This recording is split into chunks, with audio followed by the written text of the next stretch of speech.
To another episode of Bonfire Church, brought to you by Midnight Ministries. I am Pastor Pete. I'm Pastor Will. And today we are continuing our trek in the book of Genesis. I think I figured out what we can call this. Okay. It's expository narratives. Hey, okay. We're expositing narratives. Yeah, it's nice that halfway through the season, figure out what we want to call it. Well, so I figure out what would you call what we're doing? Yeah. We're not expositing like a passage. We're going through the narratives. Yeah, the narratives, expository narratives. Okay. We ended last episode. We were talking about Jacob and Esau, and that takes us all the way through Genesis chapter 36, I believe. Yeah. And in Genesis chapter 37, we're introduced to another character that we probably all know very well from our childhoods. Mm-hmm. The man with the coat of many colors, Joseph. The vivid dreams.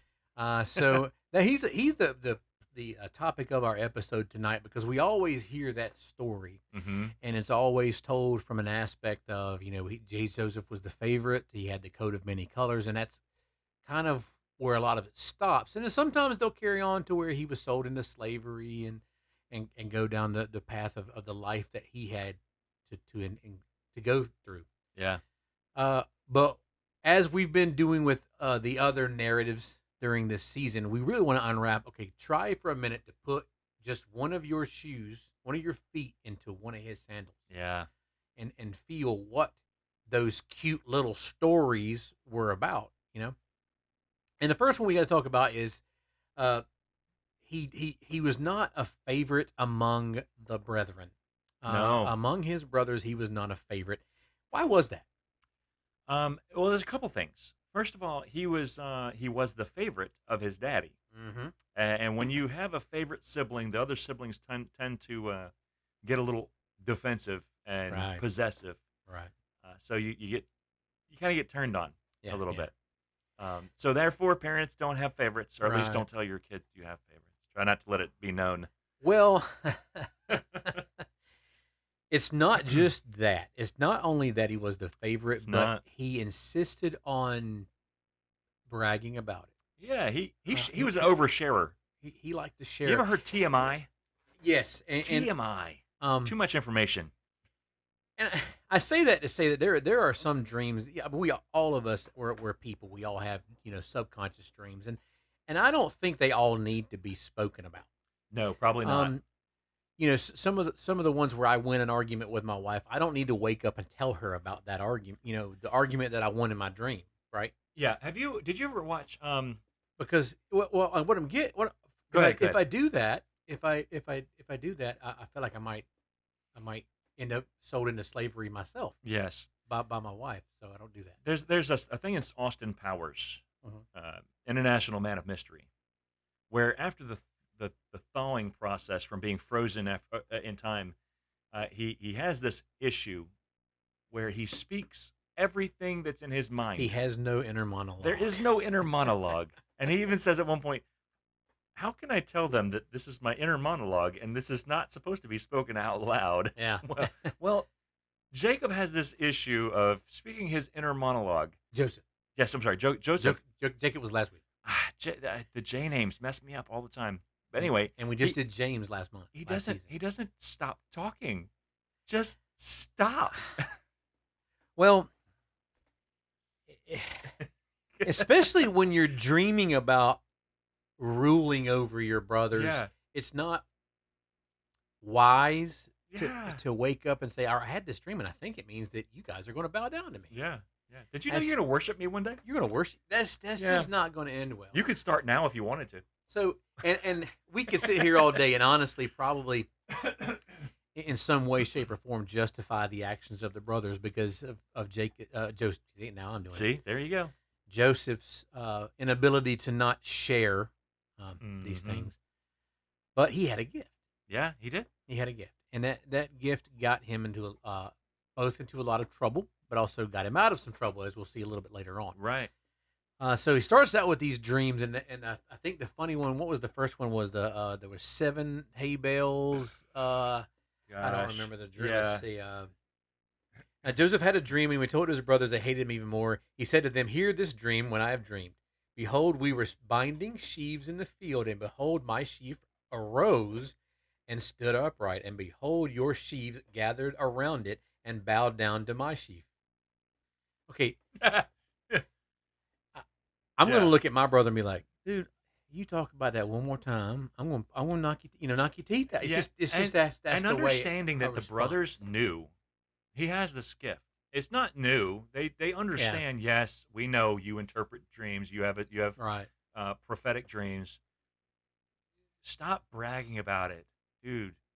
Get off of it already. Well, and to what he does is he adds insult to injury. Mm-hmm. He goes on a little further and says, "Well, then I was the moon, and you guys were the stars. And you were bowing something like that. You were bowing down to me." And it's like, you okay, the first rule to getting out of a hole Yeah. Stop is to digging. put the shovel down. Yeah. Right. but Yeah.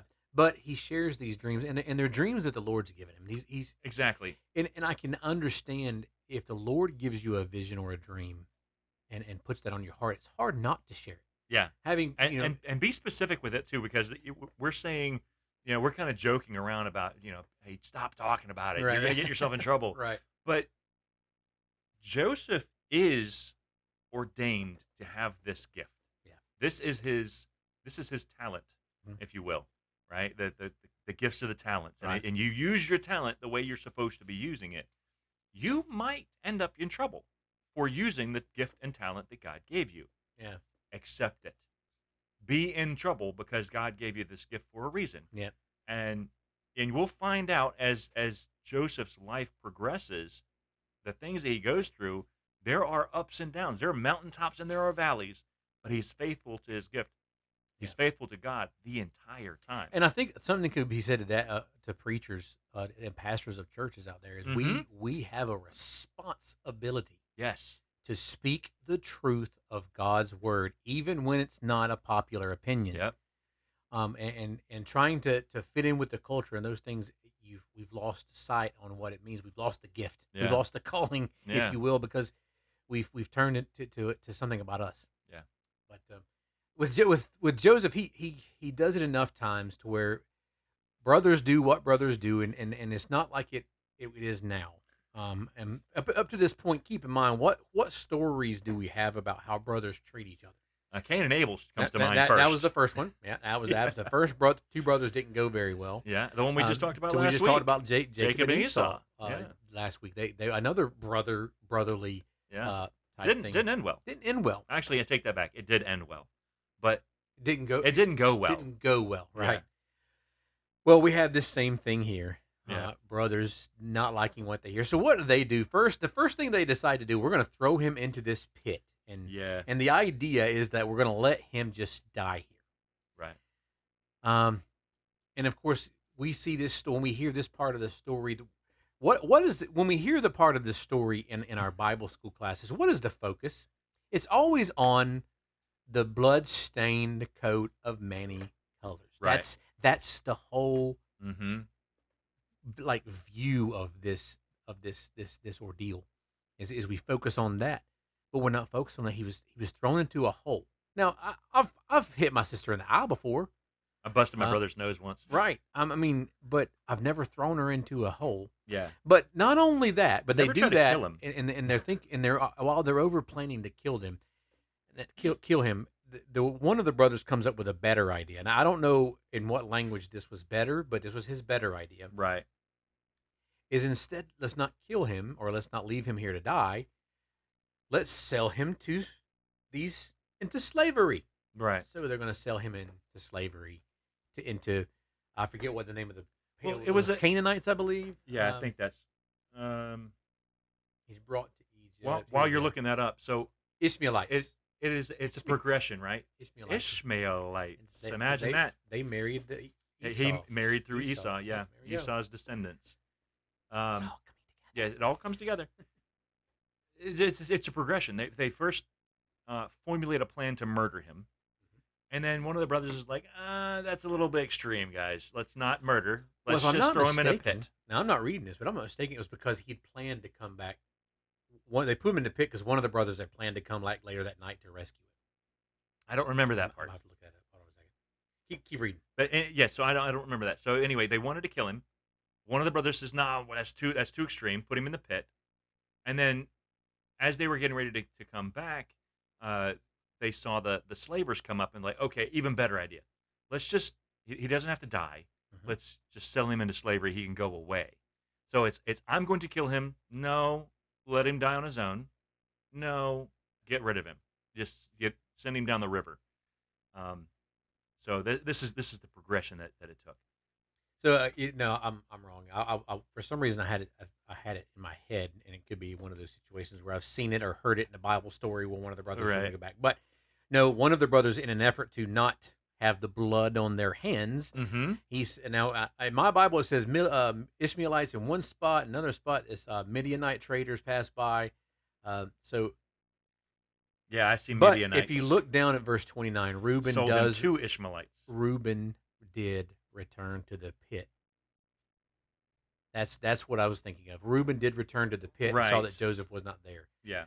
Um, So yeah, so the other brothers, other than Reuben, pulled him out of the pit, sold him to the Midianites, who in turn sold him to the Ishmaelites.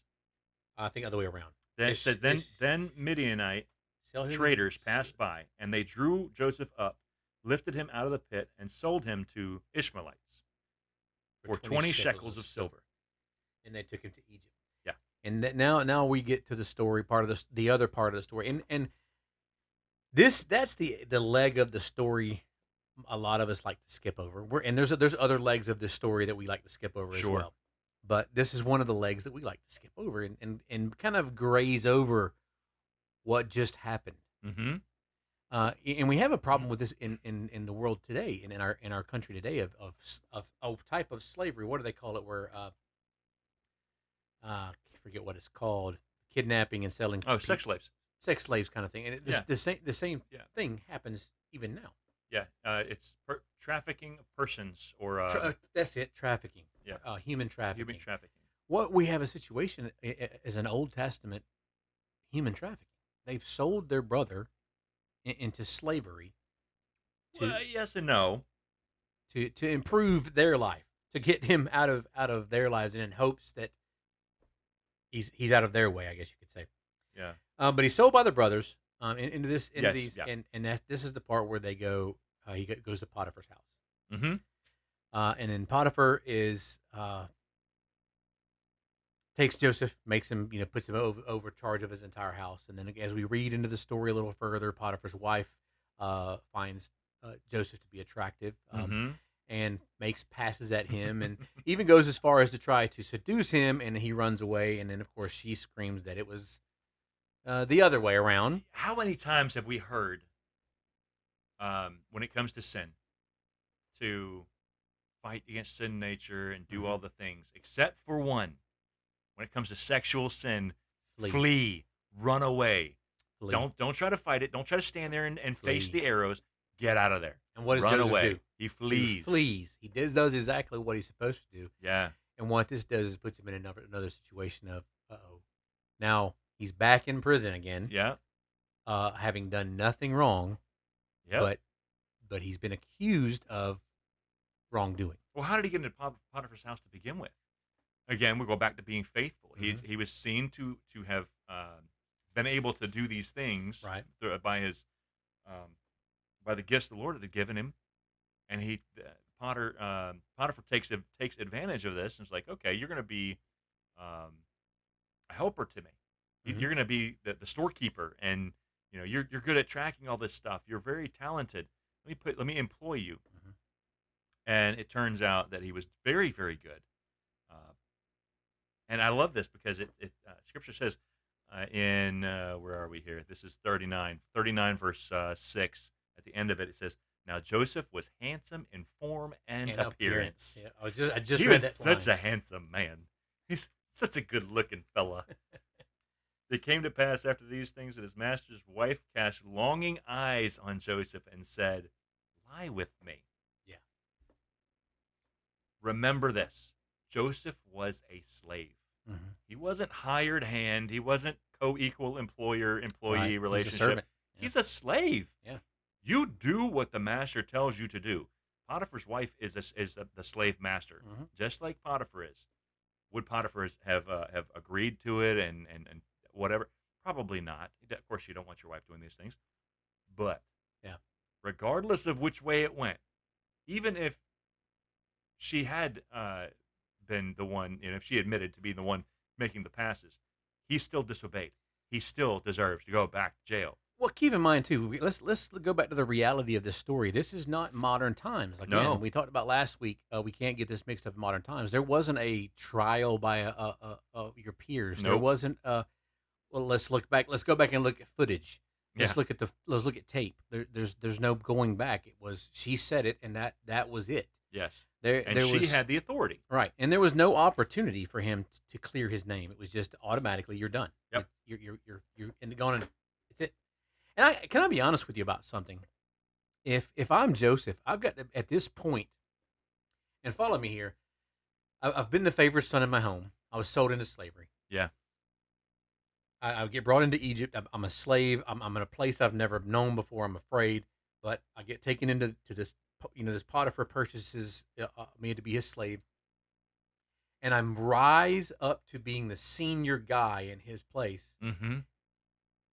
and then I'm accused of this and thrown into prison. I feel like this would have been a point for me where I'd have been like, okay, Depression. I'm done, man. Man, yeah. Like, Severe depression but sets in. because well, in Joseph's case, and no, none of us are perfect, Right. but in Joseph's case, as we read the story here, you, you know, maybe he probably could have been a little more wise about and discerning about what of the dreams that he shared with his brothers. Sure, that comes with age, maturity. I'm sure, Sure. but he simply shared his gift that God gave him, and Mhm. and then he sold into slavery because of that. And then he turns around, he gets moved into his house, and he continues to be faithful to God, continues to be faithful to God, and because of that, Mhm. he's moved up to this second in command. Yeah. And I know we're only halfway through the story, but I'm looking at it if I'm looking at it from my point of view. Right. At this point, I'm like, you know what? Just bring me my bread, my water, dude. That's Let, what I'm going to eat. That's let my me that's me interject for for my. a moment on behalf of Job's friends. The Lord giveth and the Lord taketh away. You must have done something to have deserved that. Right, but I mean, at Isn't this, that how we as Christians talk to one and another, we though? do, we We're do. like, oh man, yeah, you were on top of the mountain. What'd you do wrong? How did you sin? Did you Eh, fail? Favor, we look at this story and we're like, oh, he got favor from God. He's in this Hmm. position. Wait, did he lose the favor from God because he's back in prison? Right, yeah, yeah. He got favor from God because he's got these dreams. Did he lose favor because he's been thrown into slavery? No. The circumstances were not specific to the favor of God. He had to be faithful regardless of the Well, circumstance. we're only halfway through this Yeah, story, of course. and it gets worse before it gets better. Of course. Yeah. But as you were talking about that, I'm reminded of the thief on the cross. Yeah. It's the different avenues that we take, and when you look at the thief on the cross, Yeah. what avenues in life, what choices in life, what situations in life brought him to a point of hanging on the cross next to the Messiah, and Like that's the only place we he could be to find salvation. we look back and like the life that guy must have had. Hmm. The life he must have had. But if you think about the very end of his life, he has got the most obvious and outspoken example of God's grace and mercy tied into one. Hmm. Because all of that, the mercy and the grace led him to that. But along the way, was there a time where he was sold into slavery? Right. Was there a time where he was thrown in jail? Attacked by his Well, siblings. well, and follow me here for a second though. Was there a time where the thief on the cross was thrown into jail in the same way Joseph was? He was innocent. Yeah. How many times does that happen that after your first time in jail, now you are a criminal? Right. You know. Yeah. So and I just instead throw of, that. Instead of the response that Joseph has of maintaining your faithfulness, Yeah, you turn to a life of despair. You're like, yeah, fine, throw your hands in the and air and that's don't care I anymore. feel like I almost can see a parallel between Joseph and the thief on the Yeah, cross, yeah, and what happened is the thief on the cross was the one that said, "I give up, dude. yeah.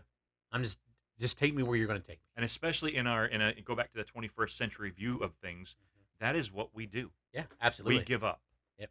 over and over. The story is out there anywhere you look Hmm. of people who have just given up and no longer chase after the Lord, Yeah. like Joseph in his steadfastness is doing. And that there's a responsibility there that when we see the world around us not like it is, not like the word tells us it should be, then we have to say something. We have to speak up. We have to make it known. But Yeah. I don't want to get stuck there. So he's in prison. We're Yes. we're back in prison with Joseph, and of course he's in the prison. He happens to be thrown in there with two other prisoners who have, as it would happen to be, he has dreams. Mm-hmm. Um, one of them I think was the cupbearer, Yep. and the other one I believe was a baker, if I'm not mistaken. Yeah. Chief So the Baker. cupbearer tells his dream to Joseph, and says, "In his dream, there was a vine before me, and on the vine there were three branches. As soon as it budded, it blossomed, shot forth, and the clusters ripened, and the grapes." I'm on verse 11. "Pharaoh's cup was in my hand, and I took the grapes and pressed them into Pharaoh's cup, and placed the cup in Pharaoh's hand."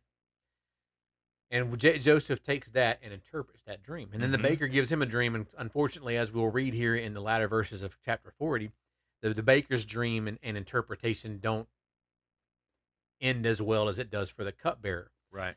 But then the very next day, when the cupbearer and the baker are brought before the king to be judged, they are judged in exactly the same way that Joseph interpreted their dreams. Mm-hmm.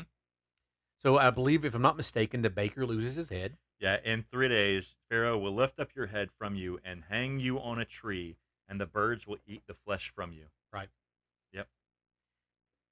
But the cupbearer, on the other hand, he was told by Joseph, when you're before the king, remember me Mm-hmm. Yeah. when you're before the king. Which kind of brings us back to man. I'm telling you, there's a Joseph in the Hmm. there's a Joseph in the guy on the cross, man. Yeah. Trust But me, man. Trust me. I'll remember you. but remember me when you come before the king. And of Yeah. course, we find out that years go by before the cupbearer is reminded, and the cupbearer is reminded because the Pharaoh now shares his dreams. Right.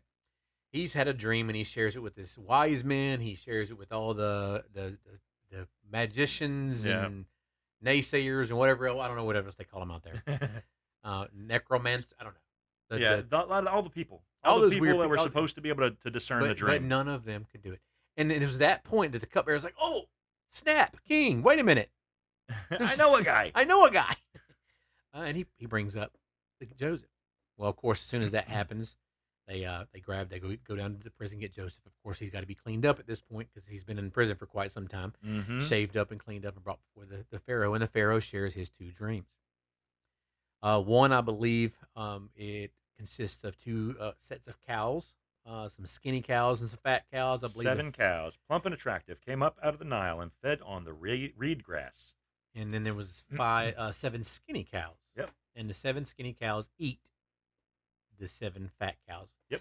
And there's another one I forget what was the second dream. Was it about like 7 sheep's ears of ears of growing. crow? So 7 ears growing on one stalk, full and good. 7 ears withered, thin, and blighted by the east wind sprouted after them, and the thin ears swallowed up the 7 good ears.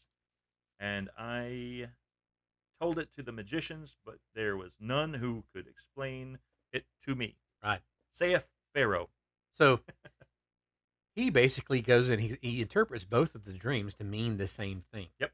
That there's going to be 7 years of plenty. Yep. And then there's going to be 7 years of famine. Famine. Well, from this, Pharaoh now takes Joseph and places him.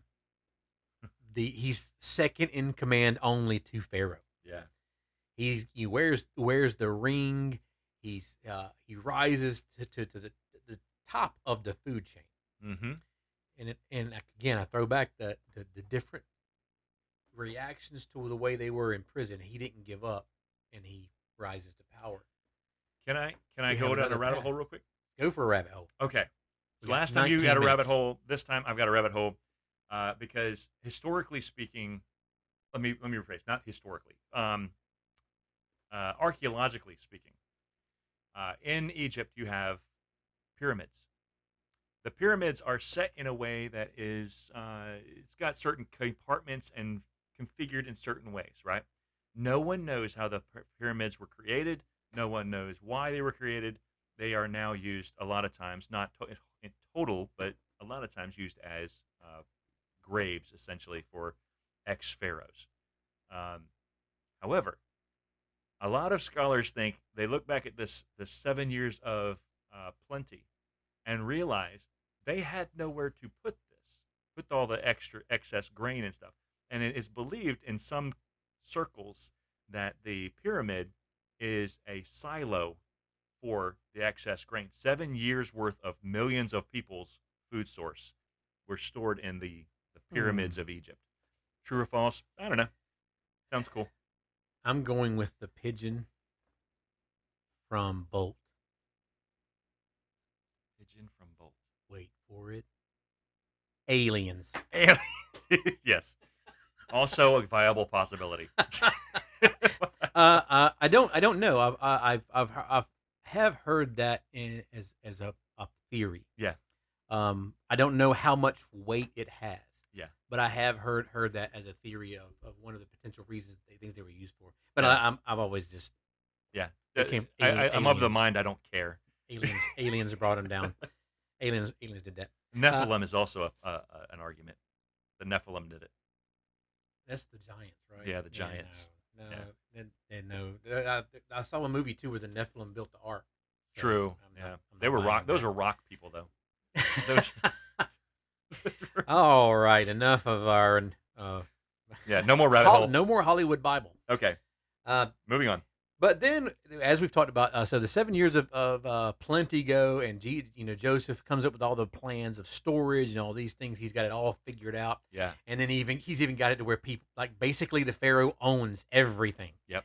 Because people are trading their land for food, people are trading their cattle for food, and it's gotten to the point where basically he's just taken over all of Egypt. Egypt is doing really well under Joseph's rule. Well, as it would just so happen to turn out. Wait. 7 years of famine goes from where? Is it just in Egypt, or is it also in the? Based on the fact that there are 11, 10, because the 11th that wasn't allowed to come along, he was too young. Yeah. But there are 10 brothers that are about to make a journey to visit this high up lord in Egypt that they're not going to recognize, but we'll get into that in a moment. So, Jacob and his 11 sons, they're starting to get hungry too. They're running out of food. So Jacob sends all of his sons, minus Benjamin, because Benjamin's the baby. Yeah. Minus Benjamin, sends all of his sons to Egypt to wheel and deal. Sends them with money and all. And they get son of my sorrow. Right. They get to the. They get there. They buy. They try to buy some food from him, and they go to leave, and of course, they find their money back in their bags. Yep. So Joseph he recognizes them immediately. He knows who they are, and I've been in that situation before too, where I see somebody from my past that maybe I didn't treat so well. I didn't do what Joseph did. Think about the physical changes too. You got Right. the family who has been just as they were. Nothing has changed for them. Yeah. But I've been through prison. I've been through prison changed you, man. Re-education camp under the Egyptian rule. Right. All these things, and I've now, because I'm Egyptian now, I represent the pharaoh. I've got my jewelry and my face makeup and all the headdresses and everything on too. Yeah. So I don't look the same as I used to. They do. Well, you got to keep this in mind too. I'm going to say 20 years ago, because we know at least 14 have gone by. But 20 years ago, I threw my brother into a pit, and I haven't seen him since. Right. Or I sold him into slavery, and I haven't seen him since. In my mind, he's dead. Yeah. He's gone. He's long gone. I haven't even thought about it. So even if I were to walk right up to him in a hallway, I could probably walk right by him because I'm not expecting that person. That person's dead. No way. I might a second glance, but I'm going to keep walking. Yeah. Because it's been that long. So odds are they don't see him. They don't recognize it at all. But they come to Egypt, Yep. and then they do all this, and they find out they've got the money. They run out of food again, and they have to return to Egypt. And it's this time again that he goes down the thing. Well, I'll do this. But next time you got to bring your brother back with you because he wants to see Benjamin.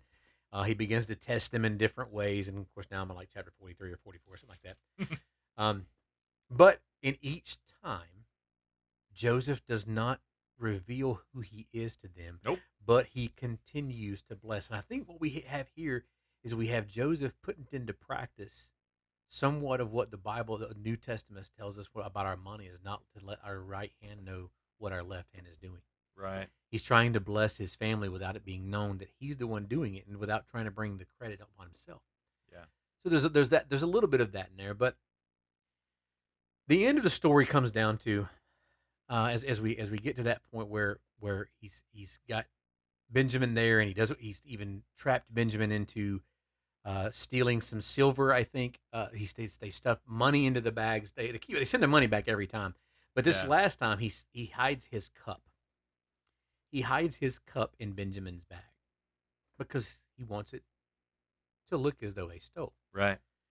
And so they do, and they catch up. They leave and they catch up with them, and they bring them back, and find out that the cup was indeed placed in Benjamin's bag. It was stolen by Benjamin. So at that point, Joseph's like, "We has to stay here," and of course the brothers go high and to the right because nope, Dad's not going to let this. Take me instead. Take all 11 of us, but Benjamin's got to go home. You don't want to understand.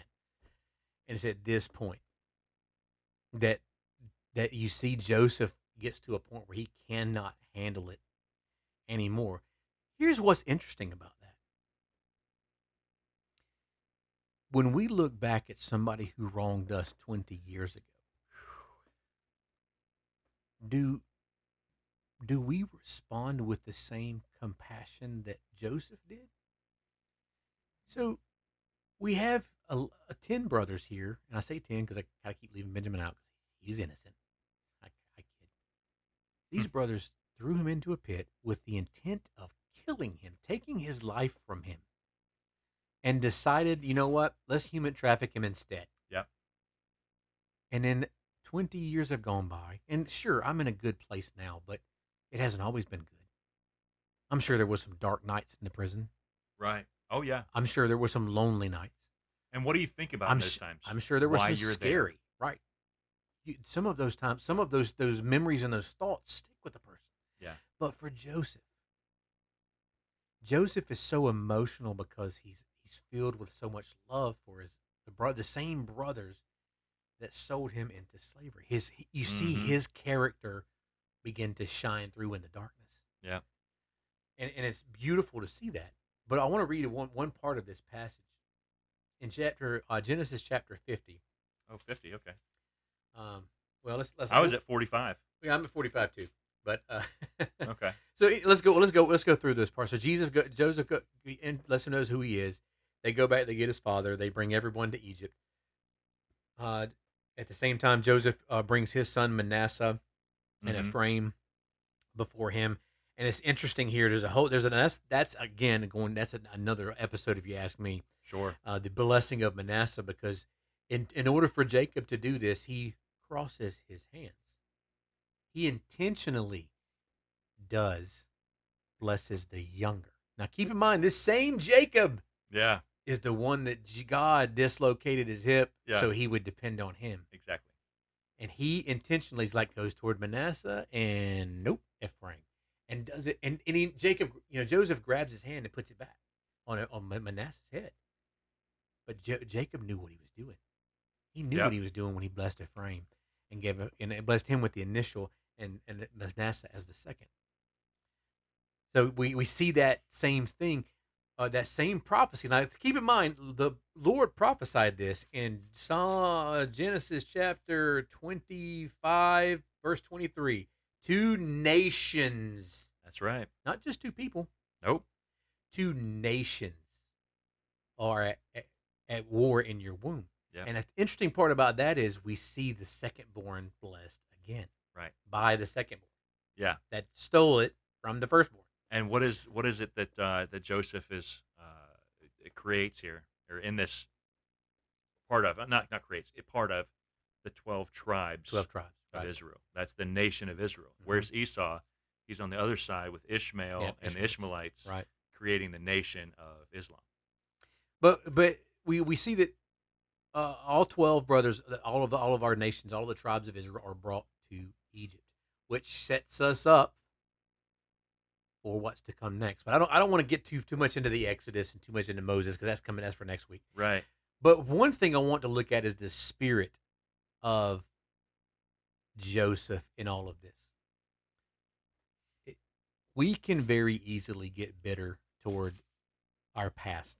We can very easily get hung up uh, in a moment of time. And Joseph could have done that. He could have got hung up in a moment of time while he was in prison.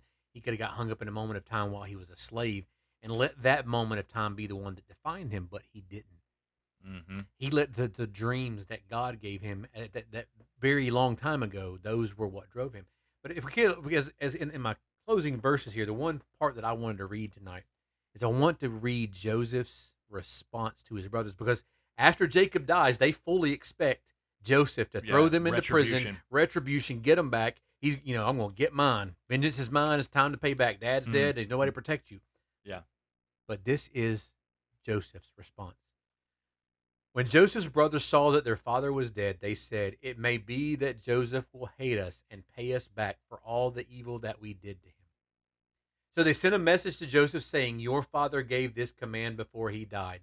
Say to Joseph, please forgive the transgression of your brothers and their sin, because they did evil to you. And now please forgive the transgression of the servants of the God of your father." And it says that Joseph wept. He cried. His brothers also came and fell down before him and said, "Behold, we are your servants." But here's the part. Do not fear. But Joseph said to them, "Do not fear, for I am in the place of God. As for you, you meant evil against me, but God meant it for good, Mm-hmm. to bring it about that many people should be kept alive as they are today. So do not fear. I will provide for you and your little ones." And then he comforted them and spoke kindly to them. And I think sometimes in life we have to have that a Joseph heart, Yeah. and knowing that, you know what, so and so did me wrong, but this is where God brought me because of that. Right. Exactly. And understand that sometimes Mm-hmm. that heartbreak is part of the plan. Sometimes that loss of a friendship is part of a plan. Sometimes those things happen. Yeah. But we have to look at it all as no matter what man means toward us, if man means harm to us, if man means to destroy even our testimony, if he means to do that, keep in mind that God can even use that for good. Yeah. And we talked a few weeks ago about Charlie Kirk, Mm-hmm. and him being shot, and it was a terrible, terrible, terrible. Right. But I wonder, with the type of person that Charlie Kirk was, and being a faithful follower of Christ, I wonder if where he is now, if he looks down and thinks to himself, the ends justified the means. Mm.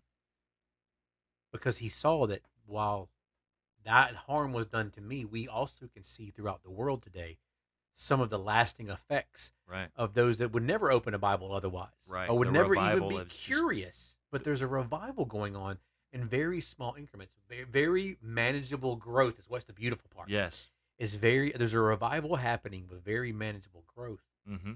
and it comes from this very thing of something very bad happened to one of ours, Yeah. but God, I love those two words, But God. but God can use it for good. That's right. You want to close the prayer? I Oh, do. I just want to tie in a little bit more on a personal note. Yeah. The this ministry began, Mhm. almost a year and a half ago now. Yep. And it was born from a place of hurt. Yeah, absolutely. It was through that hurt. Mhm. We talk about being in a place of impact, and then removed from that, and being caused harm. Yeah. and then looking back at it and going, okay, yeah, that was for a purpose, for a Yeah. reason. I look at it now, and we've got a global impact of nearly 20, between 20 and 30,000 people watching and interacting Yeah. with this ministry.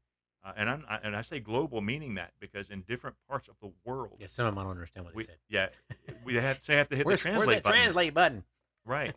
And then, in addition to that, we've got the tertiary, secondary, and tertiary effects of local churches. Mhm. You're now in a pastorate, and I've been pulpit supply speaking to Mhm. these different churches. God is amazing and Yeah. always at work. So no matter what we've been through, we can look back at it and Mhm. go, years from now, we can look back and go, I see how God has worked through all of this. Well, I can look back now, if I'm being honest. I can look back now and say, I needed that. Yes. I hated Yeah. it then, but I needed Yeah, that. it was painful. It stung, and in the moment, I did not like it. Yeah. But I look back and But go, now I'm like, "Thank you, I get Lord. it. I got Thank it. you." I get it. Yeah. So with that in mind, I'll close this in prayer. All right.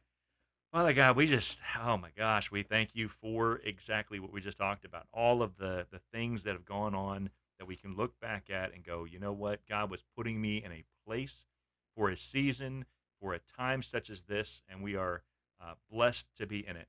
Father, help us to remain faithful wherever you put us, just like Joseph. Whether we're in prison or we're suffering for the faith or we're on top of the mountain preaching to Pharaoh the fact of his dreams. And Father, help us to always remember and keep you first and foremost, that you are the author and finisher of our faith, no matter what we're going through. Shadrach, Meshach, and Abednego, it remind me as well that you are there in the fire, you're there in the furnace, and no matter what happens, no matter what comes, we are faithful with you. So, Father, we just ask your continued blessings on this ministry and on all those who are watching and listening, because it is you who are blessing them. In Jesus' name, amen. Amen. And remember, don't just keep the faith. Give it away.